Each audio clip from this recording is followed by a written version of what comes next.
comes into being. Who was he warned by? Members of Congress. And why were they Republican opposed? Well, they did not. They did not want to have their oversight abilities impugned. They weren't carrying them out very well. You must also say that Eisenhower was, I think he's been overly praised for this. It was a heroic statement, but at the same time, he was the butcher of Guatemala, the person who authorized our first clandestine operation, and one of the most tragic that we ever did, the overthrow of Mohammed Mossadegh in Iran in 1953 for the sake of the British Petroleum Company.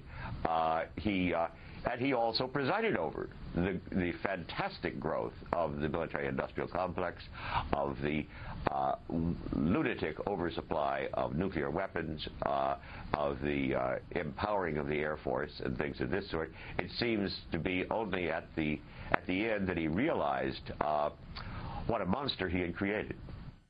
Chalmers Johnson, author of Nemesis, The Last Days of the American Republic. We'll come back to him in a minute.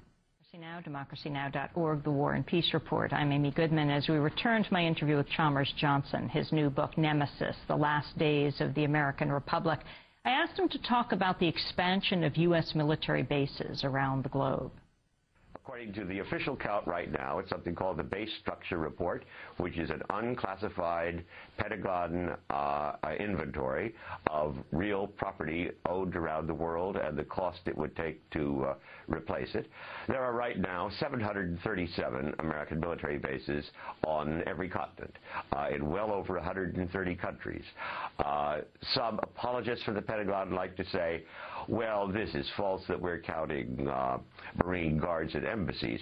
I guarantee you that is simply stupid. We don't have anything like 737 American embassies abroad, and all of these are genuine military bases with all of the problems that involves. That in the southernmost prefecture of Japan, Okinawa, site of the Battle of Okinawa of 1945. This is a small island, smaller than Kauai in the Hawaiian Islands, with 1,300,000 Okinawans. There's 37 American military bases there. The revolt against them has been endemic for 50 years. The governor is always saying to the local military commander, you're living on the side of a volcano that could explode at any time. It has exploded in the past.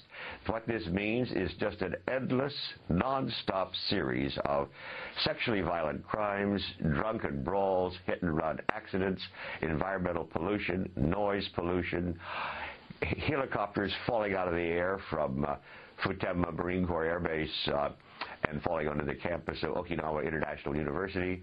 One thing after another. Back in 1995, we had one of the most serious incidents when 2 Marines and a sailor abducted, beat, and raped a 12-year-old girl. This led to the largest demonstrations against the United States since we signed the security treaty with Japan decades ago. It's this kind of thing. I first went to Okinawa in 1996. I was invited by then Governor Ota. In the wake of the rape incident. I devoted my life to the study of Japan, but like many Japanese specialists, I had never been in Okinawa. I was shocked by what I saw. It was the British Raj. It was like the Soviet troops living in East Germany, more comfortable than they would be back at, say, Oceanside, California, next door to Camp Pendleton. And it was a scandal in every sense. My first reaction, I've made a secret of it, that I was, before the collapse of the Soviet Union, certainly a cold warrior. My first explanation was that this is simply off the beaten track, that people don't come down here and report it. As I began to study the network of bases around the world and the incidents that have gone with them and the military coups that have brought about regime change and governments that we approve of, I began to realize that Okinawa was not unusual. It was unfortunately typical. These bases, as I say, are spread everywhere. The most recent manifestation of the American military empire is the decision by the Pentagon now, with presidential approval, of course, to create another regional command in Africa. This may either be at the base that we have on in Djibouti, at the Horn of Africa.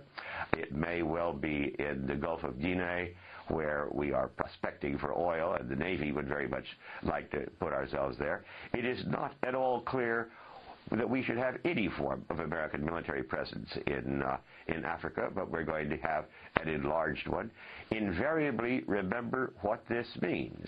Imperialism is a form of tyranny. It never rules through consent of the governed. It doesn't ask for the consent of the governed. It is, we talk about the spread of democracy, but we're talking about the spread of democracy at the point of an assault rifle. That's a contradiction in terms. It doesn't work. Any self-respecting person being democratized in this manner starts thinking of retaliation. Nemesis becomes appropriate. Chalmers Johnson, there have been major protests against U.S. military bases recently in Vicenza.